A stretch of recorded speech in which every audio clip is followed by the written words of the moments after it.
Hello guys, warm welcome to you all on my channel God's glory by Sukhmani. कैसे हैं आप सब लोग? आई होप आप सब अच्छे होंगे। आज की टैरो कार्ड रीडिंग का टॉपिक ये है कि आपके पर्सन अगर आपके साथ नो कॉन्टैक्ट सिचुएशन में है, अगर आपके पर्सन से बात नहीं हो रही है, किसी भी रीज़न से आप सेपरेशन में है, तो आपके पर्सन आपको लेकर क्या सोच रहे हैं, उनकी एनर्जीज आपको लेकर क्या है। Right, I hope the topic is clear to you all.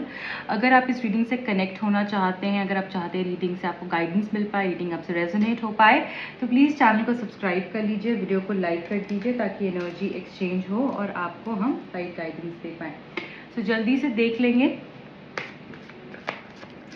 आपके पर्सन की ट्रू एनर्जीज आपके लिए क्या है। इस वक्त आपके पर्सन आपको लेकर क्या फील कर रहे हैं, क्या है आपके पर्सन की true energies, true feelings for you.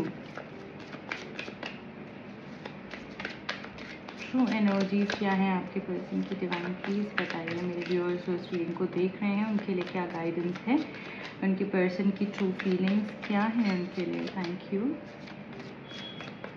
Okay,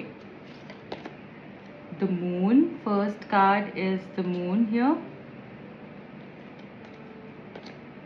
5 of swords, 7 of wands, the sun, the emperor, bottom of the deck में है king of swords। So guys, आपके जो पर्सन है अभी बहुत परेशान है, बहुत ही ज़्यादा सैड है आपके पर्सन इस नो कॉन्टैक्ट सिचुएशन के अंदर।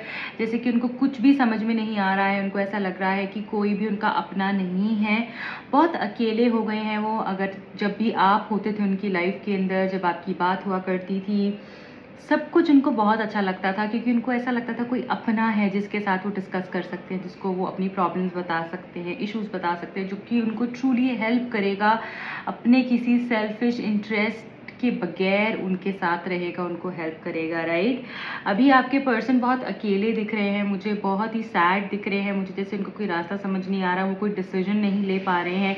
उनको ऐसा लग रहा है कि जैसे उनको कोई और थोड़ा टाइम चाहिए एक डिसीजन पे आने के लिए। राइट, हो सकता है इस पर्सन के पास 2 चॉइसेस हैं, ये पर्सन डिसाइड नहीं कर पा रहे हैं उन 2 चॉइसेस में कि किस तरफ जाएं, कैसे आगे मूव करें। स्पेशली रात के टाइम पे पर्सन बहुत अकेला फील करते हैं। जब जैसे ही सूरज ढलता है, शाम होती है, रात होती है, ये पर्सन बहुत ही अकेला फील करने लगते हैं। इनको ऐसा लगता है कि इनका कोई भी अपना नहीं है, डर इनको सताने लगता है, इनको ऐसा लगता है सिर्फ अकेले ही हैं और इनकी लाइफ में कोई जेन्युइन पर्सन नहीं है, इनका ट्रू मेट नहीं है, आपके अलावा इनका कोई भी अपना नहीं है। तो काफ़ी सैड हैं, डिसीजन नहीं ले पा रहे हैं, अकेला फील कर रहे हैं, मिस कर रहे हो जैसे आपको, इस तरीके की एनर्जी है। और इनको कहीं ना कहीं ये भी समझ में आ रहा है कि कोई तीसरे के कारण से आप दोनों के बीच में प्रॉब्लम हो रही है, और वो जो भी तीसरा है उसको ये अपनी लाइफ से और आपकी लाइफ से निकाल देना चाहते हैं, उसको ये साइड कर देना चाहते हैं। But how to do it, he और she is trying to plan that. मैं यहाँ पर ये भी देख रही हूँ 5 ऑफ सोर्ड्स है यहाँ पे, जो हमको ये बता रहा है कि मेंटली काफ़ी परेशान है, काफ़ी स्टक है, मूव नहीं कर पा रहे हैं। चाहे अभी बहुत सारा काम है तो काम भी नहीं कर पा रहे हैं, हर एक से इनकी लड़ाई हो रही है, कोई भी चीज़ ढंग से मैनेज नहीं कर पा रहे हैं, सबसे आर्ग्यूमेंट्स हो रहे हैं। और मुझे ऐसा लगता है कि ये जो लड़ाई है ना, ये सिर्फ आपकी और इनकी नहीं है, इसमें कोई एक्सटर्नल फोर्सेस और भी इन्वॉल्व हैं। ये और किसी की लड़ाई की वजह से आप दोनों के बीच में प्रॉब्लम्स हो रही हैं, डिस्प्यूट्स हो रहे हैं, इश्यूज हो रहे हैं, जो कि बढ़ते जा रहे हैं। तो यहाँ पर मैं एक चीज़ बोलूँगी कि जितना हो सके अभी आप इस पर्सन से या तो बात थोड़ी सी कम करें, और अगर करें तो आर्ग्यूमेंट्स को अवॉइड करें। अगर आप ऐसा कर सकते हैं तभी इस पर्सन से बात कीजिएगा, नहीं तो ये लड़ाई और बढ़ती जाएगी, क्योंकि ये पर्सन अभी मेंटली स्टेबल स्टेट पे नहीं है चीज़ों को समझने के। ओके, ऐसा भी हो सकता है कि इस पर्सन ने आपको डिसीव किया है, या फिर इस पर्सन ने आपको चीट किया है किसी रीज़न से, और वो आपको मालूम पड़ गया है, या फिर ये बोलते कुछ और हैं, करते कुछ और हैं, अपने कमिटमेंट्स पे नहीं रह पाते हैं, जिसकी वजह से काफ़ी इश्यूज होते हैं। शायद अगर ये 1 महीना पहले कुछ बात बोल रहे हैं कि मैं 1 महीना बाद करूँगा इस चीज़ को, तो वो उस चीज़ पर, उस प्रॉमिस को भी वो फुलफिल नहीं कर पा रहे हैं। राइट, जिसकी वजह से इस पर्सन को रिग्रेट भी होता है। जब ये आपको बुरा बोलते हैं उस बात का भी रिग्रेट होता है, या आपके साथ कुछ गलत करते हैं उस बात का भी इस पर्सन को रिग्रेट है। मुझे यहाँ दिख रहा है कि पछतावा डेफिनेटली है, और जो भी इन्होंने गलती करी है उसके लिए ये आपसे अपोलोजाइज़ भी करना चाहते हैं, क्योंकि जैसे जो स्टक सिचुएशन अभी मुझे इनकी करंटली दिख रही है, जहाँ पर भी ये फँसे हुए हैं, ये जब रीज़न ढूँढते हैं तो इनको समझ में आता है कि मैंने गलत किया था तो मुझे गलत मिल रहा है। तो इस तरीके की एनर्जी थोड़ी-सी मुझे अभी दिख रही है। बहुत कुछ है इनकी लाइफ़ में अभी करने के लिए, बट ये कर कुछ भी नहीं पा रहे हैं। मैं यहाँ पर ये भी समझ पा रही हूँ कि जैसे एक टाइम पर ना इस पर्सन की आदत हो सकती है कि एक टाइम पर सारी चीज़ें करने के बारे में सोचना, या फिर एक टाइम पर मल्टीपल चीज़ें अभी इनकी लाइफ में चल रही हैं, एक के बाद एक सेटबैक इनको मिल रहा है लाइफ से, एंड ये मैनेज नहीं कर पा रहे हैं। ऑल्सो मैं यहाँ देख पा रही हूँ कि जो भी इन्होंने चीटिंग करी है उसका पछतावा तो है ही है, बट ये अब इस रिश्ते को ये डेफिनेटली एक्सप्रेस नहीं करते हैं, इस पछतावे को बहुत ज़्यादा से। ओके, इसी वजह से आपको प्रॉब्लम होती है कि जब तुम्हें इतना रियलाइजेशन है तो तुम बोलते क्यों नहीं हो। ठीक है, कभी कभी तो कह देते हैं, बट कभी कभी नहीं भी कहते हैं, मोस्टली ये नहीं कहते हैं। और कितना मिस कर रहे हैं, कितना याद कर रहे हैं, कैसी क्या प्रॉब्लम्स इनकी लाइफ में चल रही हैं, वो छुपा कर रखते हैं। अच्छी चीज़ें भी बुरी चीज़ें भी छुपा कर रखते हैं, क्योंकि ये एम्परर की एनर्जी है, थोड़ी क्लोज्ड ऑफ एनर्जी होती है, राइट। जल्दी से नहीं दिखाते, थोड़ी बॉसी एनर्जी होती है, और अपने हिसाब से चीज़ें चलाना, अपने हिसाब से चीज़ें करना, इस तरीके की इनकी एनर्जी हो सकती है कि मेरे को पता है मुझे क्या करना है, I know it very well how to manage things, I know it how to do it.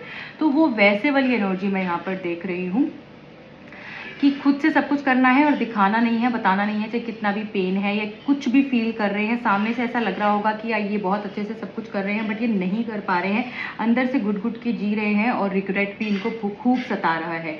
यहाँ पे द सन की एनर्जी है, जो हमको बता रहा है कि पर्सन एक रीस्टार्ट लेना चाहते हैं। चीज़ें चाहे कितनी भी बुरी हैं, अभी इस टाइम पर प्रॉब्लम्स दिख रहे हैं, क्लैशेस दिख रहे हैं, चीटिंग हुई है, ट्रस्ट इश्यूज हैं, बहुत कुछ आपकी लाइफ में इस टाइम पर चल रहा है, राइट। और बहुत कुछ एक टाइम पर ही हो रहा है, जिसकी वजह से ना आप जैसे स्टक हो गए हो इस रिश्ते के अंदर, और ये पर्सन भी स्टक हो गए, इनको भी समझ नहीं आ रहा है कैसे मूव करना है। जैसे कोई इंसान रुक सा जाता है ना, चीज़ें रुक सी गई हैं आप दोनों के बीच में, और ये पर्सन भी कहीं ना कहीं समझ पा रहे हैं, उस रियलाइजेशन वाले मोड पर ये पर्सन आ गए हैं कि इन्होंने कुछ गलत किया है, एंड मुझे लगता है अपने को कहीं ना कहीं बैलेंस कर रहे हैं। उन गलतियों का पछतावा है तो माफ़ी भी मांगेंगे। आप देखेंगे ये लेडी बिल्कुल एक बैलेंस स्टेट में जैसे अपने आप को लेकर आ रही है, राइट।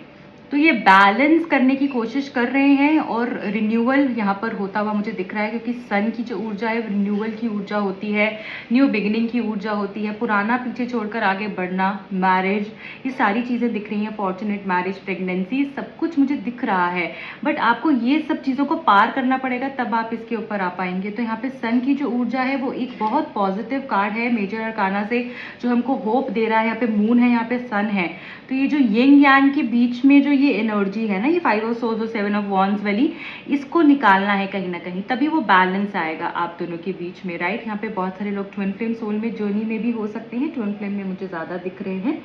ओके, बड़े बड़े पहाड़, बड़ी बड़ी प्रॉब्लम्स को सॉल्व करने के लिए पर्सन को तैयार किया जा रहा है, इसलिए शायद इतनी प्रॉब्लम्स आ रही हैं। तो अभी इनको इतनी स्ट्रेंथ दी जा रही है कि बाद में ही अपने एम्परर मोड में आ जाए, कि करना है तो करके ही रहना है, राइट। उस एनर्जी को पूरे तरीके से एक्टिव कर लें, उसके पॉजिटिव्स को भी पूरे तरीके से एक्टिव कर लें। अभी क्या नेगेटिव थोड़े ज़्यादा एक्टिव है, पॉजिटिव को भी एक्टिव कर लें। यहाँ पे किंग ऑफ सोर्ड्स है, ये बता रहा है कि ये पर्सन आपको क्लैरिटी देंगे, ये पर्सन आपको सच बोलेंगे, जो भी इनके मन में है ये इसको बाहर निकालेंगे, आपको बताएंगे कैसे आगे action of, plan of action क्या है इनका, इनको कैसे आगे मूव करना है, क्या चीज़ें करनी है, आपके साथ कैसे आगे बढ़ना है। ये पर्सन स्ट्रेट फॉरवर्ड होकर आपको सारी दिल की बात बोलेंगे, अपनी गलती भी मानेंगे, मूवमेंट भी होगी, और जैसे कि ना रिस्पॉन्सिबिलिटी लेंगे इस रिलेशनशिप की, राइट, कि तुम मेरी हो और मुझे आगे सब चीज़ें ठीक करनी है। इस एनर्जी में ये पर्सन मुझे यहाँ पर दिख रहे हैं। सो कोई पर्सन पास से भी आ सकता है, मुझे लग रहा है अभी काफ़ी मिस कर रहे हैं ये आपको, रिकंसिलिएशन दिख रहा है, आपकी फ्रेंडशिप ग्रो होते हुए दिख रही है, किसी फ्रेंड के थ्रू आप दोनों फिर से मिल सकते हैं, इस तरीके से दिख रहा है। किसी फ्रेंड का भी इन्वॉल्वमेंट रह सकता है, कोई पास्ट फ्रेंड गायब हो गया था तो वो भी आपको मिल सकता है, और वो इस रिश्ते में भी काफ़ी हेल्प कर सकता है। थर्ड पार्टी सिचुएशन इस रिश्ते में मुझे दिख रही है, बट आपको अभी फ़िलहाल जो है अपने आप को बैलेंस करने के ऊपर फोकस करना होगा, और मुझे लगता है चीज़ें अच्छी हो जाएंगी, जिससे कि वो भी बैलेंस हो पाएंगे। तो इस पूरी सिचुएशन में हमको रोमांस एंजल्स क्या बताना चाहते हैं। क्या बोलना चाहते हैं, क्या गाइडेंस देना चाहते हैं, कैसे चीज़ें बेहतर हो सकती हैं फ्यूचर में, प्लीज़ बताइए। क्या गाइडेंस है अभी के लिए मेरे व्यूअर्स के लिए? ओके, देख लेते हैं। You deserve love, so you are worthy of love. आप ये भी अफर्म कर सकते हैं, I am lovable, I deserve love, I am worthy of love. आप ये भी अफर्म कर सकते हैं 51 टाइम्स और 55 टाइम्स अ डे। आप इसको लिख भी सकते हैं। सो यहाँ पर आपको एंजल्स बोल रही हैं आप वर्दी हैं सच्चे प्यार के, प्योर लव के, और वो आपको ज़रूर मिलेगा। थोड़ा सा पेशेंस रखना है। जैसे आपके लिए ना जो आपका गोल है ना, जो आपका टारगेट है, उसके लिए आपको रेडी किया जा रहा है। जैसे ये आप एम कर रही है कहीं पर, उसको तैयार कर रही है अपने आप को, ताकि वो सही पॉइंट को हिट कर सके। वैसे ही आपको भी तैयार किया जा रहा है और आपको वो सब मिलेगा जो आप डिजर्व करते हैं। वो सच्चा प्यार आपको मिलेगा। पास्ट लाइफ कनेक्शन, जैसे मैंने बोला, आप एक बहुत ही गहरा रिश्ता यहाँ पर दिख रहा है। कोई बहुत ही जैसे डीप जर्नी आपकी इस पर्सन के साथ में हो सकती है। पास्ट लाइफ कनेक्शन हो सकता है। आप इनको इस जन्म से नहीं जानते हैं, किसी आपके कुछ कनेक्शन इनके साथ पुराने जन्म से हैं ना। आपको ये फील भी होता होगा कि जैसे मैं पता नहीं इसको कब से जानती हूँ, क्यों मैं इससे अलग नहीं हो पाती हूँ, या क्यों मैं इससे अलग नहीं हो पाता हूँ। ये पर्सन भी इस तरीके से फील करते हैं। इतना सब कुछ होने के बाद भी हम एक दूसरे को क्यों नहीं छोड़ पाते हैं। तो ये भी फीलिंग इस पर्सन के अंदर अभी इस वक्त में आ रही है। वेडिंग, वाओ, जैसे मैंने बोला फॉर्चुनेट मैरिज यहाँ पर, एंड यहाँ पर भी वेडिंग आ गया है। बिल्कुल सन कार्ड के ऊपर भी ये मैंने रख दिया है। सो यहाँ पर भी हमको यही बोला जा रहा है, शादी है आपकी। This situation involves marriage, a happy fortunate marriage. आप दोनों का साथ है एक दूसरे के साथ में, एंड आप दोनों एक दूसरे की स्ट्रेंथ हो, और वही आपने बनना है, एक दूसरे की स्ट्रेंथ बन के आगे बढ़ना है। इस रीडिंग को ज़रूर क्लेम कीजिएगा। आप सब लोग के कमेंट्स मुझे नीचे चाहिए हैं। आप बिना कमेंट करे चले जाएंगे तो इस रीडिंग की पॉजिटिव एनर्जीज को क्लेम नहीं कर पाएंगे। सो ज़रूर भूलना नहीं, बहुत कम टाइम लगता है। ज़रूर क्लेम करके जाना एंड लाइक करके जाना। अपने फ्रेंड्स, अपनी फैमिली के साथ भी इसको शेयर करो। Okay, it is safe for you to love. यहाँ पर मैं ये देख पा रही हूँ कि आपको अगर कोई भी डाउट है कि ये पर्सन मेरे लिए सही है, नहीं है, मुझे इसके साथ आगे बढ़ना है, नहीं बढ़ना है, तो आपके लिए कॉन्फर्मेशन है कि आपको वो सारी पॉजिटिव एनर्जी को रिसीव करना है जो आपके पर्सन आपको भेज रहे हैं।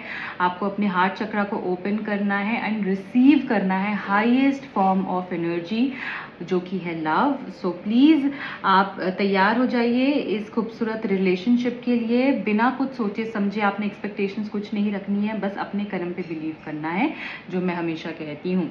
ओके, सो यहाँ पर हम अभी देख लेंगे कि आपके पर्सन की तरफ से अगर कुछ मैसेजेस होंगे तो वो मैसेजेस क्या होंगे। ओके, देख लेते हैं आपके पर्सन आपको क्या मैसेजेस देना चाह रहे हैं, क्या बताना चाह रहे हैं, उनकी ट्रू एनर्जीज क्या हैं आपके लिए। डिवाइन प्लीज़ बताइए क्या मैसेजेस देना चाहते हैं वो आपको। Thank you. And last time please.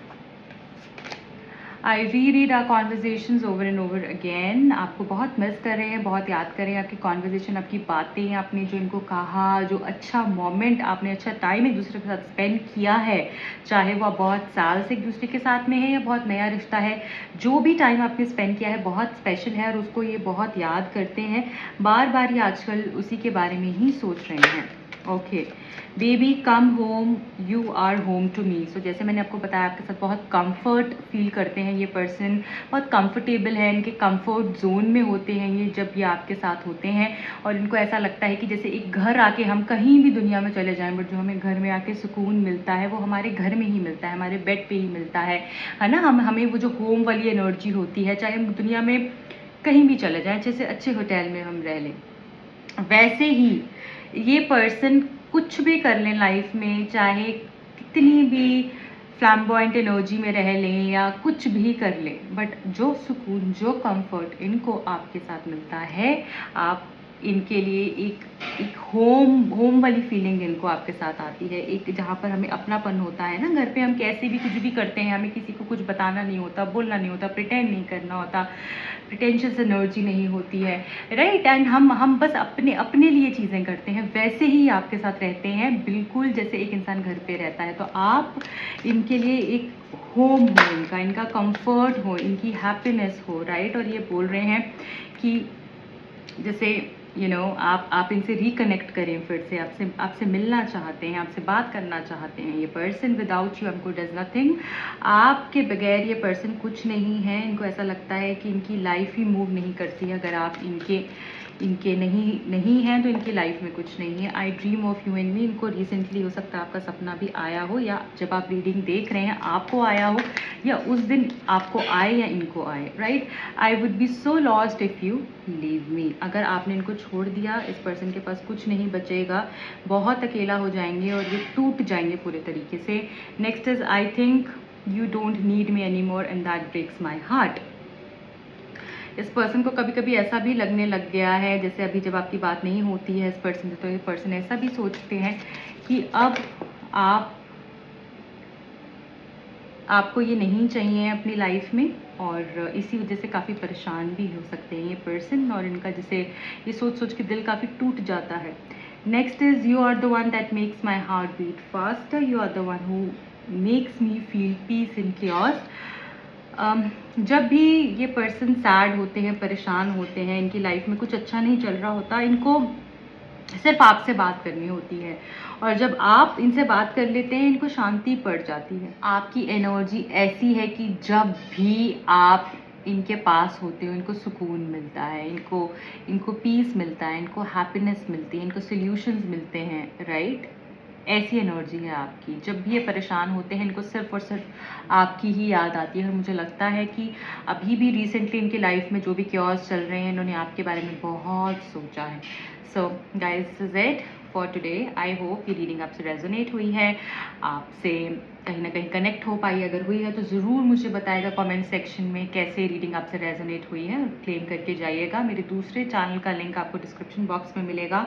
आप इंस्टाग्राम पे जाकर भी फॉलो कर सकते हैं, हमारी ब्यूटीफुल सी इंस्टा फैमिली का पार्ट बन सकते हैं, राइट। वहाँ पर भी मैं जल्द ही फ्री रीडिंग करूँगी, तो आप उसको भी अवेल कर सकते हैं। ज़्यादा से ज़्यादा लोग जुड़ जाएँ पहले, और फिर मैं ज़रूर वहाँ पर फ्री रीडिंग करने वाली हूँ, राइट, जहाँ पर आप अपने क्वेश्चन भेज सकते हैं एंड वहाँ पर हम आपका आंसर देंगे, राइट। सो जल्दी से जुड़ जाइए, एंड मिलूंगी आपसे अगली रीडिंग में। जो भी लोग पर्सनल रीडिंग करवाना चाहते हैं, टैरो कार्ड सीखना चाहते हैं, दिए गए नंबर्स पर कॉन्टैक्ट कर सकते हैं। Bye bye, take care.